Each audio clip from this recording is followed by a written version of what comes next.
often you heard from people around you, particularly if you have a business coach, life coach, business strategist, to tell you use a chess game as your guidelines to win in life, in business, and sometimes in a war? Well, many so-called strategists, especially those in the business world, will surely recommend you incorporate the chess into your business strategy. No question asked. But before we continue, I want to tell you, you should ask money back from your coaches and your gurus. You need to ask them this question. What is their knowledge about chess? How often they play the chess? What is the score? And what results they achieved on a state and above level championships? That will give you the guidance why they are telling you to use the chess.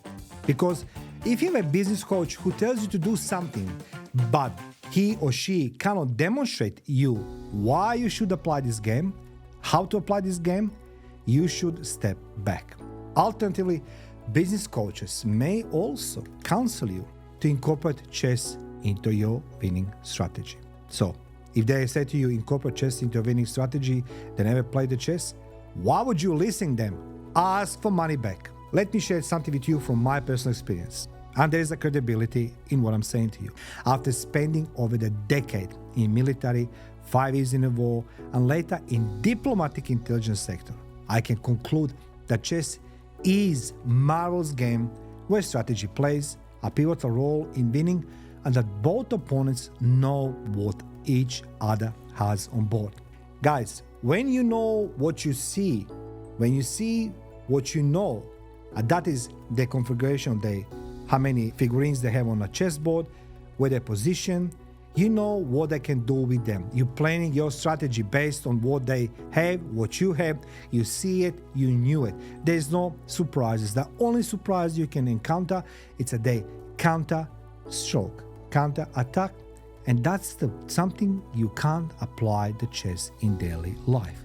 Imagine the world of spying we apply the chess game. The outcome of conflict or spying game is impossible to predict. Well, I couldn't predict. So you can't apply the chess, which is why chess should be used solely for recreational purposes and as a means of mentally challenging oneself. Let me support this you with a fact.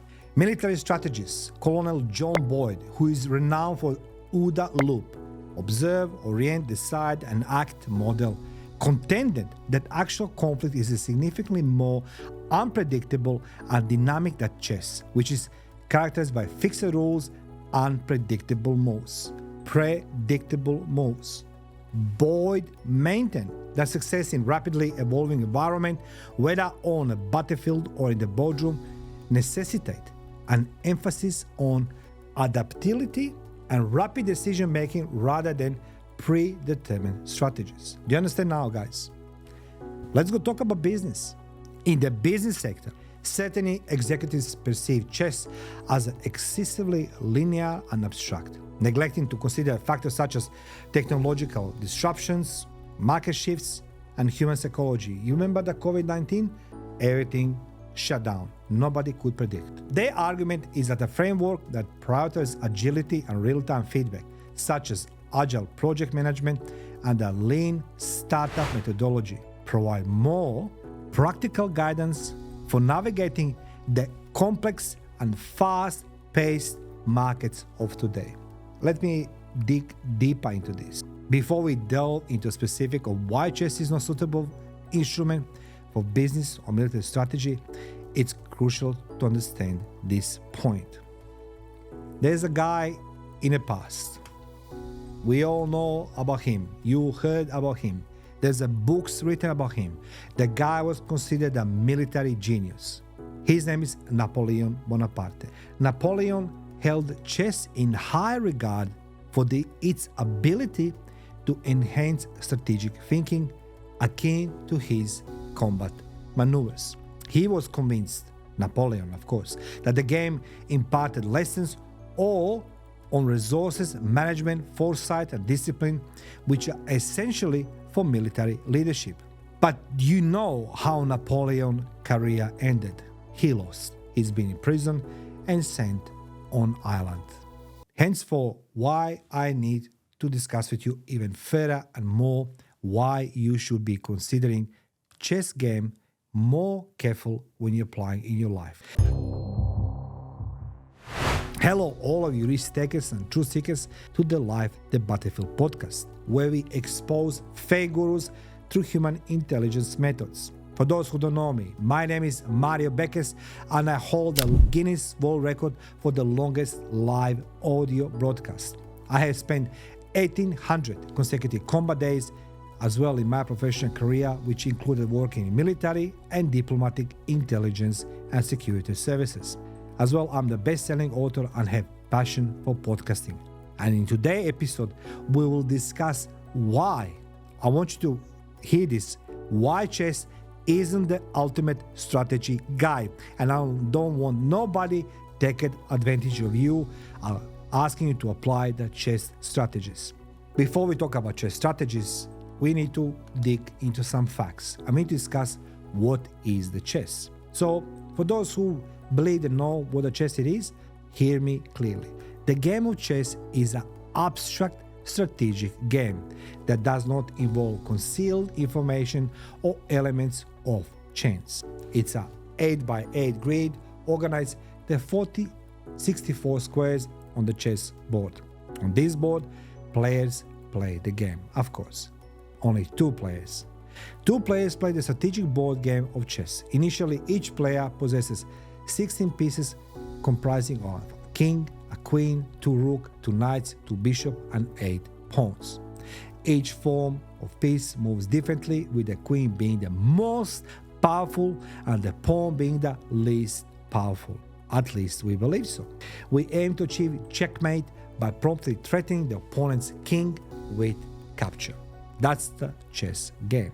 This is accomplished by the player parties collaborating to support one another while simultaneously attacking and capturing enemy pieces. So you're progressing, you take pieces of the chessboard, trading pieces for similar pieces of the opponent, as well as identifying and engineering opportunities for favorable trade or an improved position are all common game mechanics. Common game mechanics. Since the game's inception, a significant amount of chess theory has developed. Theories, guys. There's artistic element which are present in the composition of chess, and it has influenced Western culture and art. No question asked. It also shares connection with other fields such as psychology, why not, computer science, and mathematics. So highly active brain disciplines. Despite this, chess is intractable game. When we talk about chess, we talk about information strategy. Why is that? The distinction between the thoughts and information is that ideas transmit information. To select information based on a variety of criteria, chess players must possess intelligence, experience, and knowledge. Where I started this podcast today, and please excuse me for being excited. When you hiring the coach, guru, whatever you want to call them, or so-called the leaders, before they give you advice, you ask them how you can apply, not what to do, how, because they should have the intelligence, experience, and knowledge, which means they need to have the practical application. They must know how to do it. So somebody said to you, apply the chess as your strategy, ask them simple question. Do you play the chess? What is your scores? And how you are progressing in developing the theories of the game. The game of chess is a valuable source of information.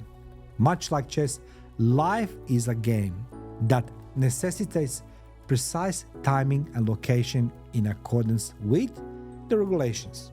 How else are you going to live? The most significant aspect of existence is time. Time is the most precious commodity in life.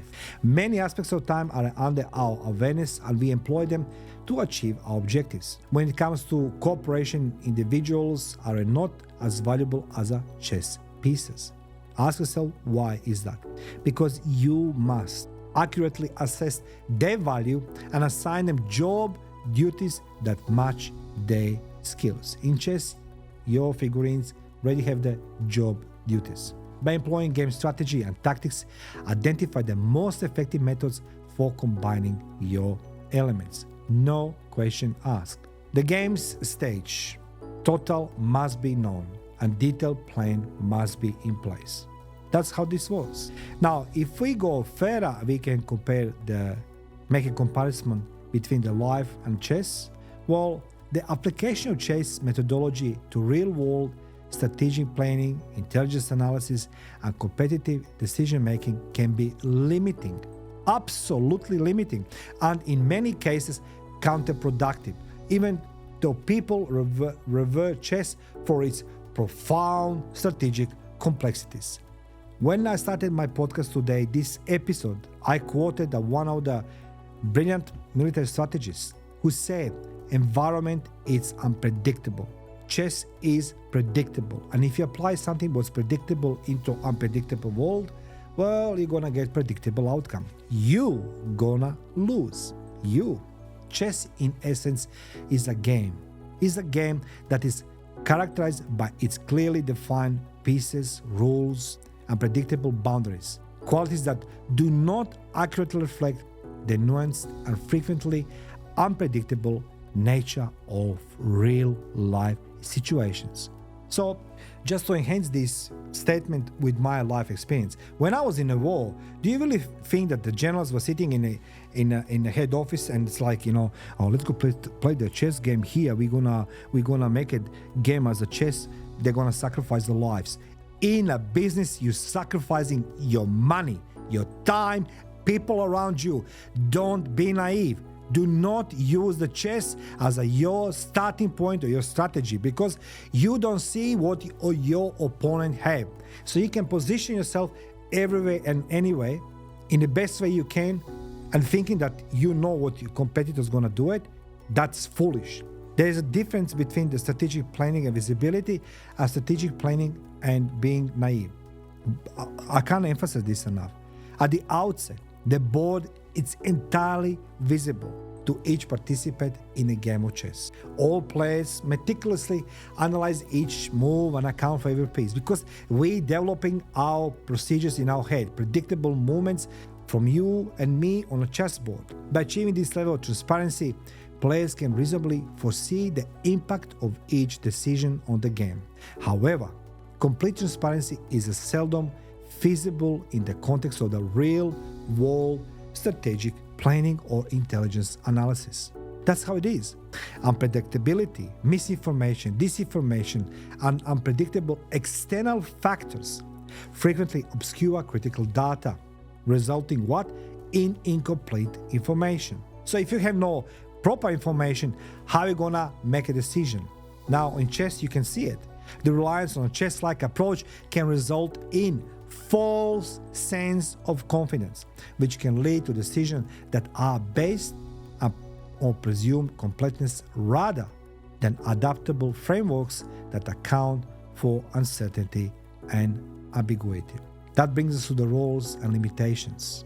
When we talk about chess pieces have specific roles and limitations. For example, pawns are able to advance, knights can jump in L shapes, and the queen possesses a wide range of movement and adaptability. This static approach to role assignment is not particularly effective in dynamic environments where roles and regulations are in a state of perpetual flux. You cannot apply this. You have a chess, it's just static. You have a life which is fluid, dynamic. The role of key actors, assets, and resources must be adaptable to changing situation in business or competitive strategy. In order to effectively address new challenges or competition, agility is essential. However, the implementation of rigorous chess-like structure can impede this ability. So don't be fixed on a chess. Furthermore, the sole objective of chess is to defeat the opponent, as it is a zero-sum game. Zero-sum game. In contrast, real-world strategies frequently capitalize on symbiosis, collaboration, and non-competitive growth.